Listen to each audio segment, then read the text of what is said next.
here in this bowl, I have 2 teaspoons of yeast, half a cup of warm water, around 110 degrees.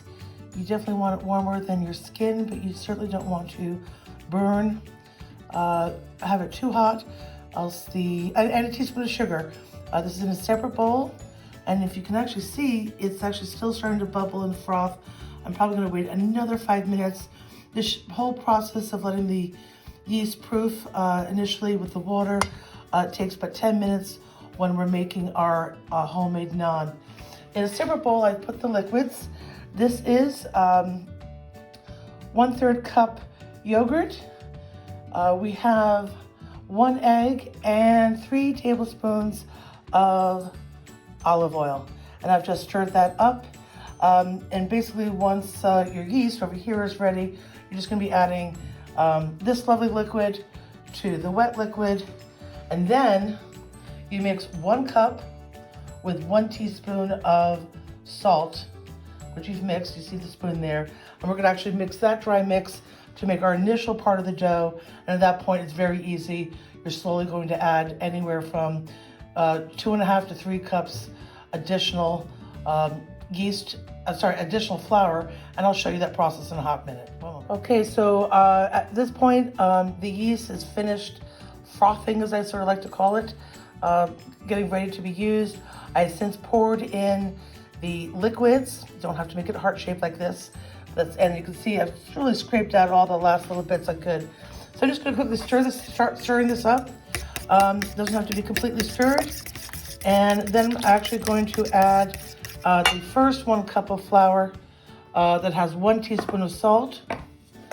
And I'm just gonna dump it in. And this makes initially a very sticky dough, but we'll be adding more dough. And as it becomes, I'll be adding more flour. And as I mix it, it'll become less sticky, and you'll see that in just a few moments. 1 moment. What you see now is the wet mix of that first cup of flour, the 1 teaspoon of salt, to all liquids. I'm just adding half a cup of flour here. I have a bowl that has 2.5 cups of flour, and I'm now just going to slowly add that until it's sort of just about before it comes into a complete ball and starts removing itself sort of away from the sides of the bowl. So I'm not able to stir and use the camera at the same time, so I'll be back.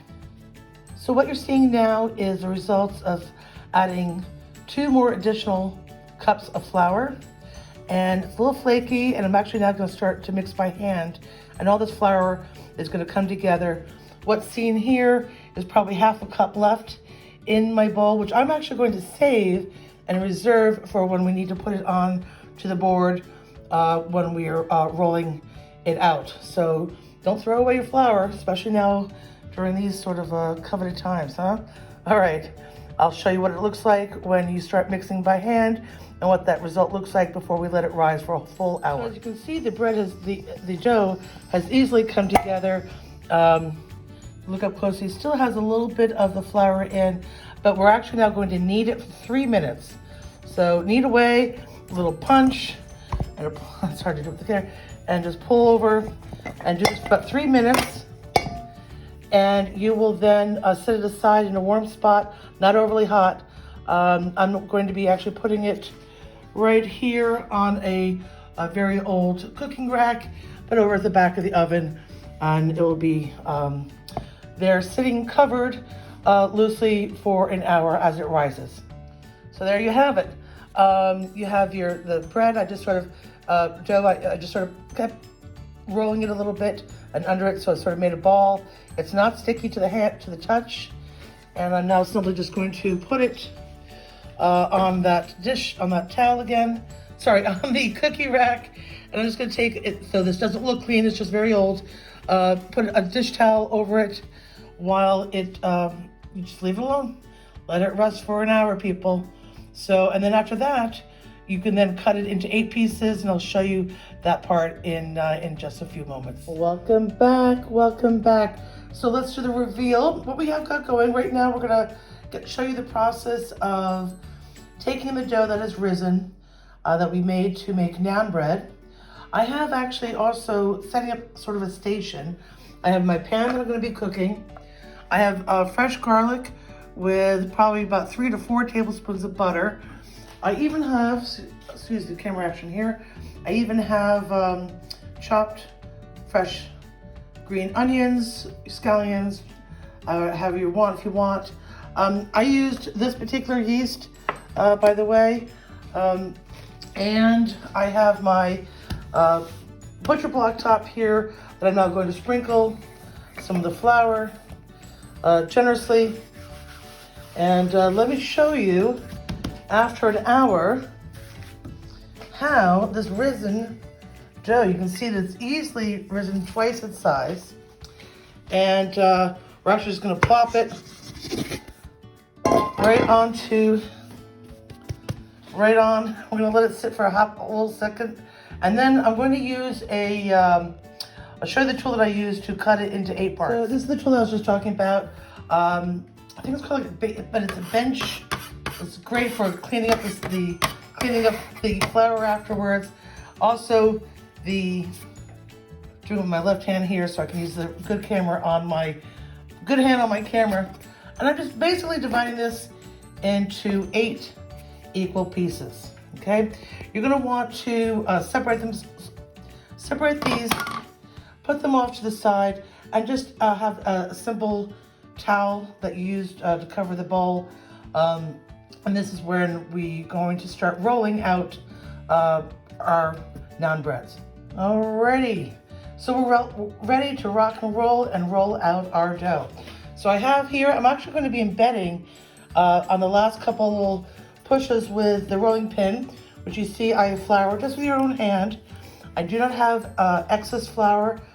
You just want a little to gently cover your board that you're rolling out. And of course, here's the extra flour if you need. And you will be adding some flour after every 1 or 2 of these. So basically all you're gonna do, you can push a little bit. You wanna wait about 5 minutes after they cut before you start rolling, maybe even 10. Again, the extras are sitting there ready, rocking and rolling to be, not to be dried out and ready for rolling out.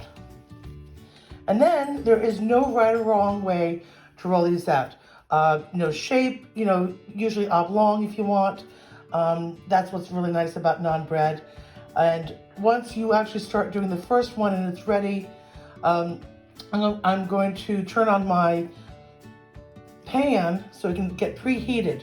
You want to use it from really medium high heat. You want a hot skillet. They do suggest cast iron or a heavy skillet. I have one of those copper numbers at the moment that I'm going to put a teeny little bit of butter in that I will only need for one time only. So let's get going and cracking and get some naan bread in us. All right. So here I have rolled out the naan bread to about, anywhere from 1/8 to 1/4 inch, but really at least 1/8. And I'm just sprinkling a little bit of the spring onions here and there, not many. And also, just so you know, the pan is actually on, and there's not even a teaspoon of butter in that pan heating up. I'm going to just give this 1 or 2 rolls with the rolling pin that will embed the spring onions into the bread, and I'm going to put this into the pan this side up. Okay, and you're going to cook until the bubbles start, and you'll get to see that in a hot minute. So as you can see here, I just put it in the pan. This maybe is 3 minutes and it's probably already cooked. Let's see on the other side. You can see it is dry pan, and they even say in some of the other recipes I noticed, if you sort of push it down, you can do it with a spatula. Don't recommend doing it with your hand like that. You're going to be breaking those bubbles on the other side. That's when you know it's sort of ready to flip. Once you flip it, you put it straight onto either a cutting board. Feel free if you want to eat it, serve it, slice it. If you want to be extra decadent like I've been doing, you can have, again, just drizzle it gently with some of the garlic. That's fresh peppercorn menagerie from Heart and Soul Apothecary, and a little melted butter. So, or not. And dip it into your favorite hummus.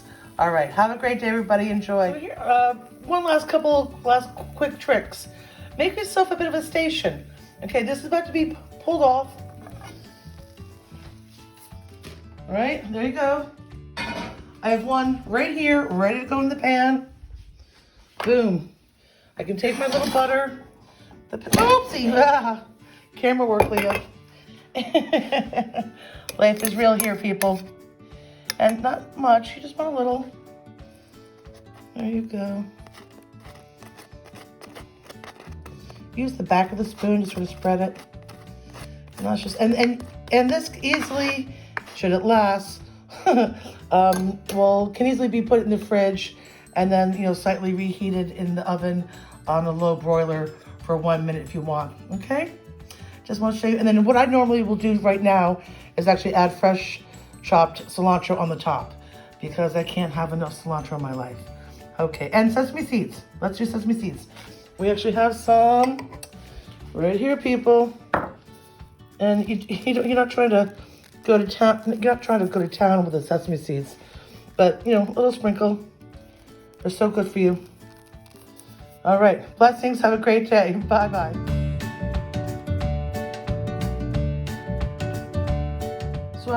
So at the end of the day, thank you so much for tuning in to Heart and Soul Apothecary. A couple of quick tips on how to make some, in this case, some homemade naan. And just sprinkle a little bit of fresh cilantro for the piece of resistance because that is delicious. And so I made 4 without the sesame seeds, 4 with them. And now these are ready for eating. So I hope you get that hummus made. That's in my next video. And have fun. Have a great day. Namaste.